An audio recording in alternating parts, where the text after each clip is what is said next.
बिस्मिल्लाहिर्रहमानिर्रहीम। अस्सलाम वालेकुम नाजरीन, मैं हूं आपका होस्ट डॉक्टर रमीज़ राजा। प्रोग्राम हमारे हीरो में इस प्रोग्राम का मकसद ये होता है नाजरीन कि ऐसे छुपे हीरो जो मुल्क की तरक्की और कामयाबी में हम इस मुल्क का साथ देते हों, उनको आप लोगों के सामने लाना है। ऐसे ही हमारे एक हीरो है जो कि सीईओ है इस वक्त फ्लैश टेक्नोलॉजी डिजिटल टेक्नोलॉजी के, और वो आज हमारे साथ हैं और हमारे साथ बहुत सारी बातें शेयर करेंगे जिससे आप लोगों को बहुत फ़ायदा होगा। शुएब बिलाल साहब हमारे साथ हैं। जी शुएब साहब, क्या हाल है? सर कैसे हैं आप? ठीक है, सब खैरियत है? बहुत शुक्रिया आपका, मुझे आपने इनवाइट किया। वेलकम। अच्छा सर, ये बताएं कि एक दौर होता था जब मोबाइल का भी दौर नहीं था, लोग अगर अपना बिजनेस करते थे तो फ़ोन PTCL का यूज़ होता था, बड़ी मुश्किल से राब्ते होते थे, कोई भी चीज़ एक शहर से दूसरे शहर मंगवानी होती थी, बड़ा मुश्किल एक मरहला होता था। अब और पहले की में अगर डिफरेंस देखा जाए तो कितना ह्यूज डिफरेंस है? सर बहुत डिफरेंस आ गया है। एक टेक्नोलॉजी ने, मैं कहता हूँ, इंसान के जीने का अंदाज़ ही बदल दिया है बिल्कुल भी। अब आप ये देखें सर, मोबाइल पर आपको सब चीज़ें हैं। अब आपको लैपटॉप की ज़रूरत नहीं है, अब तो मोबाइल पर ही आप लैपटॉप वाली चीज़ें भी यूज़ कर सकते हैं। जो चीज़ आपको लैपटॉप या सिस्टम देता था वो मोबाइल पर भी आप यूज़ आपका मेन फोकस डिजिटल मार्केटिंग के हवाले से है। Yes sir. आप ये समझते हैं कि जहाँ पर अब हमारी पहले अखबारों में इश्तिहार देने पड़ते थे, तो अब ये जो सोशल मार्केटिंग जिसे हम कह सकते हैं, डिजिटल मार्केटिंग में मेन जो चीज़ है हमारी सोशल नेटवर्किंग है, तो ये बहुत इंपॉर्टेंट है, इफेक्टिव भी है। बिल्कुल सर। सर आप अगर आपसे कुछ साल पहले चले जाए ना, तो लोग अखबार हर घर में जाया करता था। बिल्कुल ऐसे ही होता अब था। अखबार लेना लोगों ने ख़त्म कर दिया, ठीक है। अब जो लोग ज़्यादातर टाइम स्पेंड करते हैं वो सोशल मीडिया पर करते हैं, जिसमें फेसबुक है, यूट्यूब है, ट्विटर है, इन सब पर। अब देखें सर, एडवर्टाइजिंग का मेन पर्पज़ ये होता है कि जहाँ पर लोगों हमें वहाँ पर इश्तिहार नज़र आना चाहिए हमारा। तो सर जहाँ पर अब लोग आपके फेसबुक पर हैं, यूट्यूब पर हैं, तो वहाँ पर अब आप देखें ऐड के दरमियान वीडियो के दरमियान में ऐड आ जाती है दरमियान में, तो अब आप स्किप करते हैं उसे, तो वीडियो उनकी एडवर्टाइजिंग वहाँ हो जाती है, ठीक है। फेसबुक यूज़ करते हुए आपको वहाँ पर ऐड शो हो जाती हैं। तो सर इसका दौर बदल गया है। एक तो ये आसान भी है यूज़ करने में भी, और यहाँ पर लोग भी ज़्यादा हैं, जब बिलियंस ऑफ यूज़र्स हैं, और डिजिटल मार्केटिंग जो है वो आने वाले वक्त में सबसे ज़्यादा हुआ करेगी। आपका प्रिंट मीडिया आहिस्ता आहिस्ता ख़त्म होता जा रहा है। अब आप इस चीज़ से आइडिया लगा लें, मैंने कुछ लोगों को देखा है कि जो शादी का कार्ड है वो भी वो व्हाट्सअप कर देते हैं, अब उसको प्रिंट नहीं करते। अच्छा, बिल्कुल बिल्कुल, आप ये बात बिल्कुल ठीक कर रहे हैं कि अब दौर बिल्कुल तब्दील होता जा रहा है। जहाँ पर पहले अखबारों में इश्तिहार दिए जाते थे, लेकिन अब आप ये देखिए कि पहले जो कंपनियां, बड़ी बड़ी कंपनियां सिर्फ इश्तिहार देती थी अखबारों में या टीवी में, अब कोई छोटे लेवल पे भी बिजनेस कर रहा है, वो भी अपनी एडवर्टाइजमेंट कर सकता है। बिल्कुल सर। सर देखें, एडवर्टाइजिंग तो किसी भी कारोबार की हड्डी है रीढ़ की, वो तो लाजमी है। अब आपको कंपटीशन कम्पीट करना है तो जाना है सर। ये सबसे सस्ती और इफ़ेक्टिव मार्केटिंग है सोशल मीडिया के ज़रिए सर।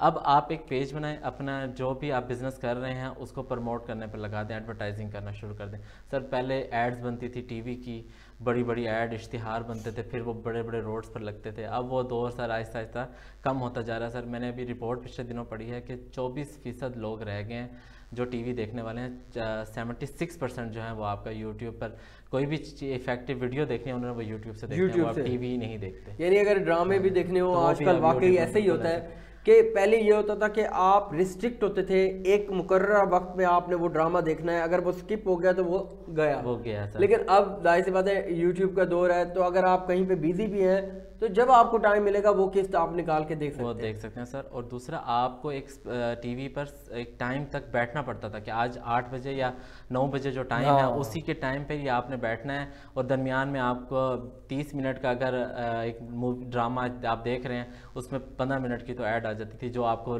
मजबूरन देखनी पड़ती थी। अब आपको वो देखने की ज़रूरत नहीं है, आप 10 साल बाद भी देखेंगे तो उसी वक्त वही बगैर एड्स के आपको यूट्यूब पर मिल जाएगी। तो लोग इसलिए लोग कन्वर्ट होते जा रहे हैं आहिस्ता के। बिल्कुल। अच्छा, आप नौजवान तबके को एक प्रैक्टिकल काम की तरफ भी लेके जा रहे हैं जिसमें मोबाइल ऐप्स और दूसरी जो गेमिंग है वो आ जाती है, इसके बारे में थोड़ा सा गाइड करें सर। क्योंकि हर इंसान ने ना, जो मर्द हजरात हैं और लेडीज़ भी, अब पाकिस्तान में भी 20% कंट्रीब्यूशन इकनॉमी में जो है वो फीमेल का है सर। उन्होंने ना सब ने मिलकर ही कमाना है, और कमाने का मकसद होता है कि हमने नौकरी, पहले हमारे जहन में नौकरी आती थी, अब सर फ्रीलांसिंग आपको एक ऐसा प्लेटफॉर्म मिल गया है ऑनलाइन। अब आप ना फॉरेनर्स के लिए घर पर बैठ के आप लोग प्रोग्रामिंग करते हैं, जिसमें गेम्स डेवलपमेंट है, ऐप्स डेवलप। आप ऐप देख लें सर, हर मोबाइल पे हर चीज़ की ऐप है, हर छोटी से छोटी नमाज के टाइमिंग हो गई, बाकी बहुत सारी चीज़ें हैं, आपकी एक्सरसाइज की भी ऐप है सर। और आप ये देखें, हाँ जी, तो Aahista Aahista sir app development का काम बहुत ज़्यादा होता जा रहा है। उसी तरह सर गेम्स पहले ना हमारे यहाँ माइंड ट्रेन करने के लिए इस्तेमाल की जाती थी, कि गेम से आपकी जो पावर है फैसला लेने की वो तेज़ होती थी। क्योंकि गेमिंग में थोड़ा सा ये भी है कि 5th जनरेशन वार भी चली हुई है, जिस तरह PUBG वगैरह टाइप की गेमें हैं, वो बच्चों का माइंड सेट ही तब्दील कर देते हैं, उनके अंदर वो थोड़ा सा जज्बातीपन, ये चीज़ें इंक्रीज कर देते हैं। तो आप जो गेमिंग करवा रहे हैं वो पॉजिटिव साइड पे सर, वो पॉजिटिव है, वो बड़ी स्मॉल सी, जैसे पहले से गेम आती थी ना, बबल्स को हिट करना, जैसे आपका फैसला तक, सर वैसी गेम्स है। हम माइंड को फ्रेश करने के लिए, माइंड को रिफ्रेश करने के लिए, माइंड को ट्रेन करने के लिए, फैसला लेने के लिए। लेकिन सर PUBG कुछ हैं सर, जैसे हर काम में होते हैं कुछ लोग PUBG के हवाले नेगेटिव लोगों के, जैसे PUBG है, ब्लू वेल एक आई थी, वो बड़ी खतरनाक थी, उसमें जो है ना अमवात हुई थी। साइकोलॉजिकल इफेक्ट है लोग, क्योंकि अब ब्लू इसके पीछे भी सर लोग ना साइकोलॉजी, ये जो PUBG है इसके पीछे भी सर बहुत ज़्यादा लोग ना डिप्रेशन का शिकार हो गए और बहुत ज़्यादा मसला। अच्छा, तो लोगों जो स्टूडेंट्स हैं उनके लिए पहले जब फील्ड डिसाइड करनी होती थी, जब उन्होंने कैरियर अपना सेलेक्ट करना होता था, उनके पास मेडिकल फील्ड होती थी, इंजीनियरिंग होती थी, ये जो ICS वाला लैक होता था ये प्रैक्टिकल नहीं होता था। तो आप उन स्टूडेंट्स को प्रैक्टिकली ये एप्लीकेशन वगैरह डेवलप करवाना सिखा दे सकते हैं, और ये गेमिंग वगैरह कैसे ये डेवलप की जाती हैं गेम्स सर? क्योंकि हमारा एक सॉफ्टवेयर हाउस है जहाँ पर ना ये काम हो रहा होता है, ठीक है सर, जहाँ पर ये काम हो रहा है, मुसलसल हो रहा है, और जो एक प्रोफेशनल से सीखने में और एक जिनको पता ही नहीं ऐसी थ्योरी आती है उनके सीखने में बड़ा फ़र्क है। जहाँ पर आप सामने होता हुआ काम देखते हैं तो जल्दी सीखते हैं सर। तो हम सर अपने स्टूडेंट्स को, क्योंकि एक बहुत ज़्यादा सर ज़रूरत है इस वक्त इंडस्ट्री में प्रोग्रामिंग की, आप किसी भी कंट्री में चले जाएं सर, आपको IT की फील्ड को फ़ौरन वीज़ा भी मिल जाता है किसी भी कंट्री में। स्टूडेंट्स को अगर पढ़ना है तब भी मिल जाएगा, अगर आपने जॉब करनी है तो IT वालों को मिल जाती है, क्योंकि टेक्नोलॉजी का बूम आ गया। .com ने दुनिया को बदल दिया सर। हम ना प्रैक्टिकली इनको प्रोग्रामिंग सिखा रहे हैं, जहाँ पर ये सेल्फ एम्प्लॉयड हो सकते हैं, कि अपना खुद का काम कर सकते हैं बाद में स्किल्स, क्योंकि हमारे बुजुर्ग भी कहा करते थे कि हुनरमंद आदमी कभी भूखा नहीं मरता। इंडिपेंडेंट कर रहे हैं आप, सेल्फ मेड बना रहे हैं आप लोगों को, बच्चों को, खासतौर पर यंग जनरेशन को। एक इशू आ रहा है पाकिस्तान में बहुत अरसे से अनएम्प्लॉयमेंट का, तो उसमें आप काफ़ी पॉजिटिव किरदार अदा कर रहे हैं। सर बिल्कुल हम कर रहे हैं, ताकि सर यूथ को ना असल में एक ही फील्ड नज़र आती थी पहले, अब ना बहुत ज़्यादा फील्ड्स उनके सामने हैं सर। सर असल मकसद है रोज़ी कमाना, रोज़ी कमाने के जब आपको रास्ता निकला है और रास्ता भी इतना आसान हो सर, जहाँ पर आपने एजुकेशन को इतना टाइम दिया, थोड़ा सा स्किल पे अगर आप 2-3 महीने 4 महीने या मैक्सिमम 1 साल दे देते हैं ना, तो सर आपको बहुत अच्छा रोज़गार भी मिल जाएगा। और क्योंकि इसकी आने वाले वक्त में बहुत ज़्यादा डिमांड है, क्योंकि आप टेक्नोलॉजी को देखते हैं सर, बहुत ज़्यादा बूम करती जा रही है आहिस्ता आहिस्ता। आप हर रोज़ नई टेक्नोलॉजी का मोबाइल देख रहे हैं। बिल्कुल ऐसे आज से आप 5 साल पहले चले जाएँ तो सर आपको मोबाइल क्या कहते हैं, बिल्कुल डिफरेंट, पुरानी टेक्नोलॉजी में बिल्कुल इतना ना कैमरा हाई रेजोल्यूशन का था ना। आप देख लें सर, आप कहाँ से कहाँ पहुँच गए हैं, तो दुनिया चेंज होती जा रही है, और हमें भी वक्त के साथ साथ अपने आप को अपडेट करना चाहिए। अच्छा, आप लोग जो ऑनलाइन मार्केटिंग के हवाले से है, Amazon पे भी काम कर रहे हैं, इसके अलावा कौन कौन सी ऐसी इंटरनेशनल जो वेबसाइट्स हैं जिन पे आप लोग जो है ना नौजवान नस्ल को ट्रेन करके वहाँ से अर्निंग करना सिखा रहे हैं? सर ऑनलाइन Amazon जो है वो बिज़नेस की वेबसाइट है, जहाँ पर आप बिज़नेस कर सकते हैं सर। उसी तरह के Amazon के साथ की उससे भी बड़ी वॉलमार्ट एक है, वॉलमार्ट है, eBay है उसके बराबर की। उसके अलावा सर दराज है, पाकिस्तान में चलती है। पाकिस्तान में दराज का तो है, तो ये वॉलमार्ट और eBay जो है ये पाकिस्तान में यानी बैठ के रन कर सकते हैं? बिल्कुल सर, जैसे ही हम अमेज़ॉन को रन कर सकते हैं वैसे वो उन्होंने तो बहुत पहले ही सर इजाज़त दी हुई थी। हम अमेज़ॉन के असल में थे, क्योंकि पॉपुलर वेबसाइट थी बहुत ज़्यादा। तो सर वॉलमार्ट और eBay इन्होंने ऑनलाइन पहले ही पाकिस्तान को अलाउ किया हुआ था कि आप हमारे पास अकाउंट बनाकर सेलिंग शुरू कर सकते हैं। अच्छा, प्रोडक्ट अपनी लेके?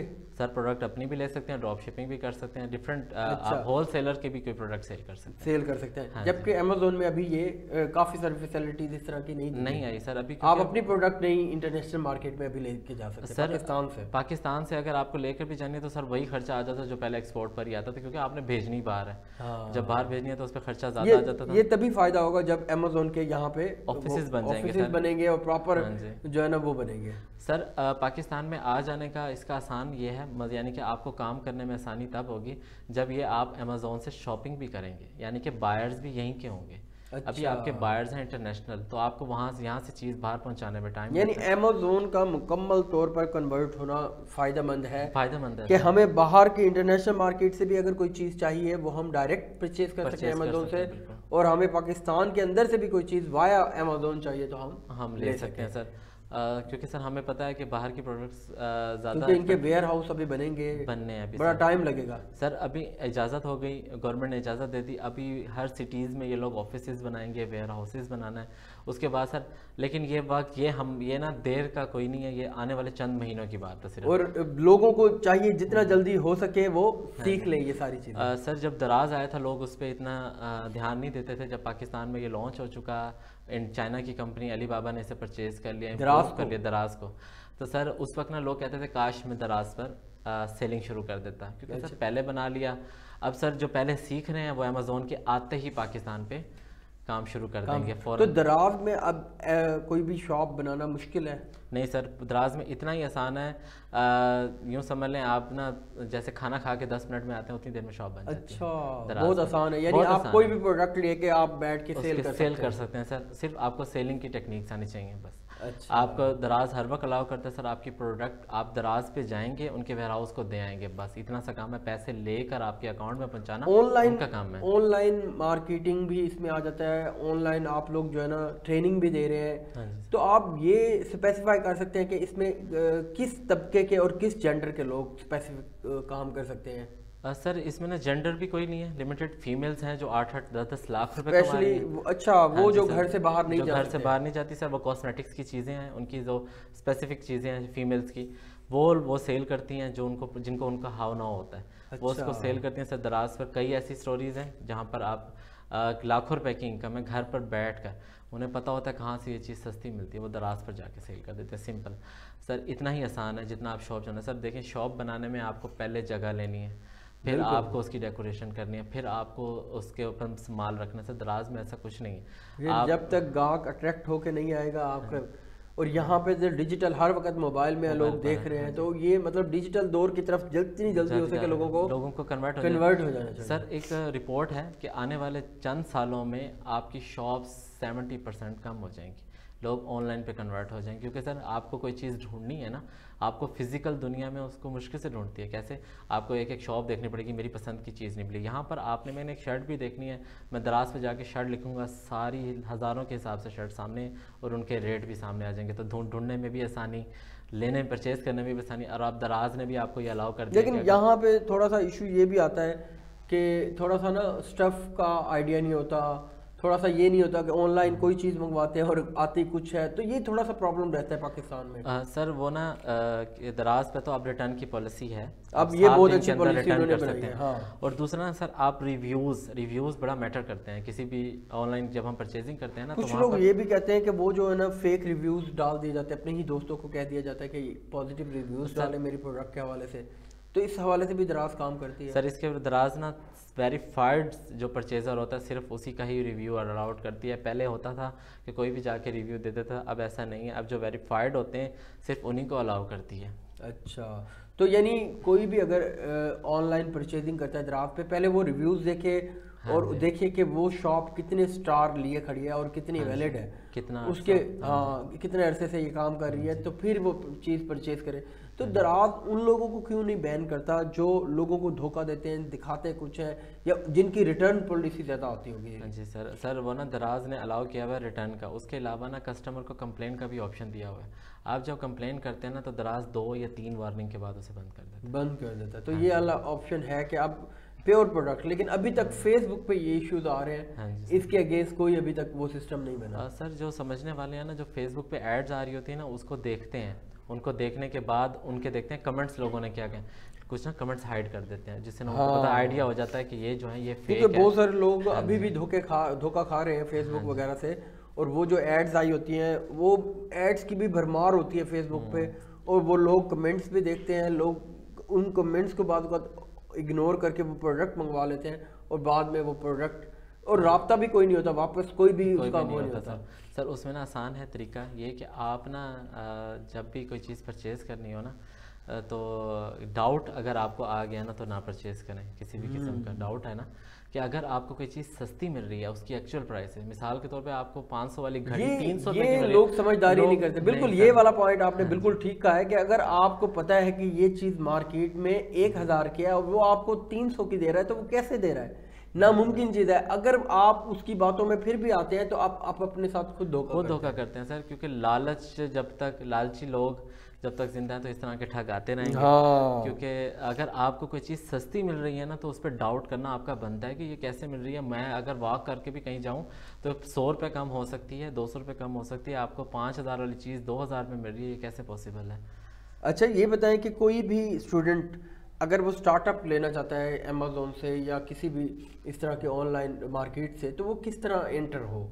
क्या ट्रेनिंग, इनिशियल ट्रेनिंग उसकी क्या होगी? सर वो पहले ना बेसिक सीखेगा। अगर तो पहले उसको प्लेटफॉर्म हम चाहते हैं कि हम सारे बच्चों को पहले सारों की पॉजिटिव और नेगेटिव चीज़ें बता दें कि अगर आप ये काम करेंगे तो इसके पॉजिटिव रिजल्ट्स ये हैं और नेगेटिव रिजल्ट्स ये हैं। मतलब नेगेटिविटी में ये आ जाता है कि सर थक जाते हैं जल्दी, बोरिंग काम है।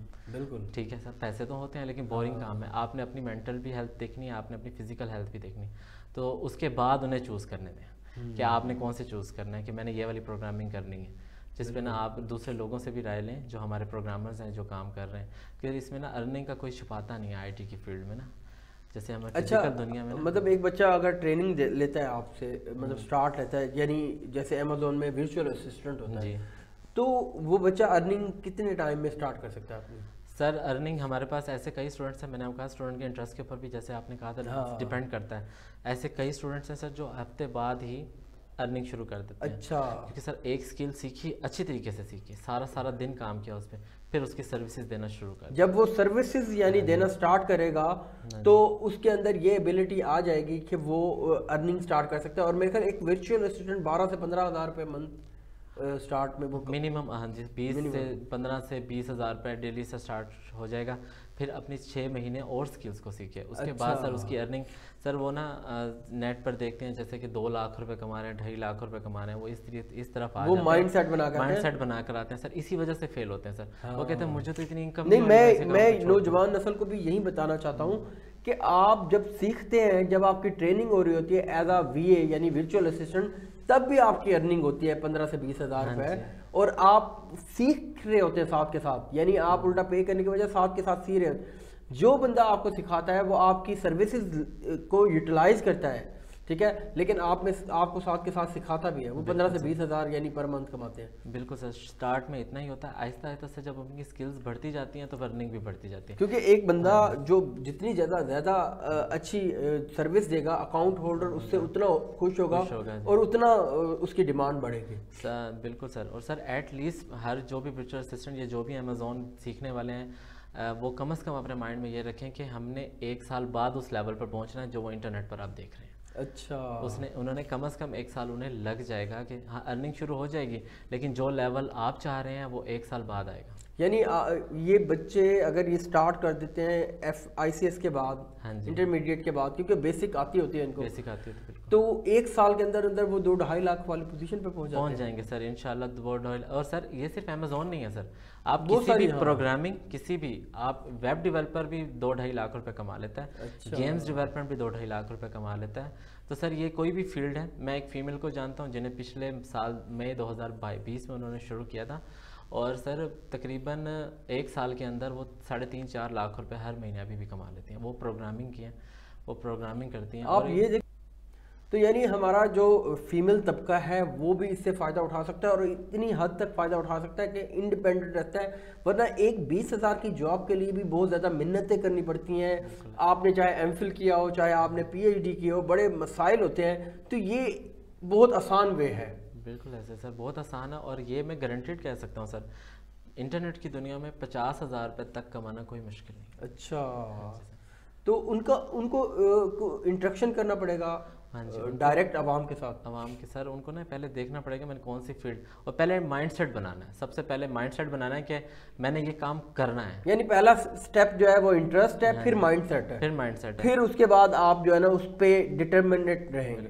कि अच्छे तरीके से स्ट्रॉन्ग, हाँ कंसिस्टेंट रहे, स्ट्रॉन्ग तरीके से उसे अच्छे तरीके से जल्द अज जल्द सीखे और उसको उसके बाद फिर आपका कमाने का दौर होगा। बिल्कुल सर, बिल्कुल। और पाकिस्तान का फ्यूचर क्या देख रहे हैं इस हवाले से? सर पाकिस्तान का बहुत ब्राइट है इंटरनेट की दुनिया में, और आने वाले जिस तरह हम लोग एक साल के अंदर $1 बिलियन की एक्सपोर्ट से $3 बिलियन तक पहुँच गया ना, हम इंशाल्लाह सर 30 तक भी क्रॉस करेंगे। अगर हमारे अपनी नेबर कंट्री की बात करें ना तो सर 300+ बिलियन डॉलर की वो एक्सपोर्ट करते हैं। सी पैक का भी इसमें बहुत ज़्यादा फ़ायदा होगा हमें। सी पैक के ना सर पाकिस्तान का ना आहिस्ता आहिस्ता नाम बढ़ता जा रहा है आईटी की फील्ड में ना, दुनिया के 3रे नंबर पर फ्रीलांसर्स में है ये, माशाल्लाह। ठीक है सर। और सी पैक प्रमोट करता है, चाइनीज़ प्रमोट करते हैं, लेकिन सर चाइनीज़ करते हैं कॉपी, पहले से हो रहा होता है ना उसी को कॉपी कर लेते हैं।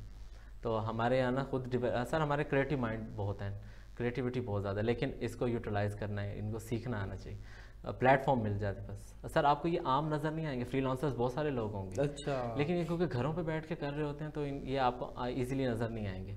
जो काम कर रहे होते हैं वो नज़र नहीं आते, जो वेले ही होते हैं क्योंकि ये पार्ट टाइम काम है, आप रात को भी बैठ के कर सकते हैं, दिन में भी कर सकते हैं, और आपने चलते फिरते भी ये काम कर सकते हैं, लेकिन सीख के करें, अच्छे तरीके से आए इस फील्ड में और आप इंडिपेंडेंट बने, मुल्क और कौम की तरक्की में आप लोग अपना पार्ट अदा करें, ठीक है। और शेख साहब बहुत शुक्रिया, बहुत मज़ा आया आपसे बात करके, और इसी तरह आप पाकिस्तान की तरक्की में अपना हिस्सा डालते रहें। आप जैसे हीरोज़ होते हैं जो पाकिस्तान की कामयाबी और तरक्की में अपना किरदार अदा करते हैं, इसी तरह आप किरदार अदा करते रहें, यंग जनरेशन को सेल्फ मेड बनाएं, अपने पाँव पे खड़ा होना सिखाएं और उनको दिखाएं कि वो उनके अंदर भी एबिलिटीज़ हैं और वो भी कुछ कर सकते हैं इंशाल्लाह। और फिर इंशाल्लाह आप लोगों से मुलाकात होगी। नाजरीन, आप लोगों से भी चाहते हैं इजाज़त, अपना ख्याल रखिएगा, अल्लाह हाफिज़, फ़ी अमान अल्लाह।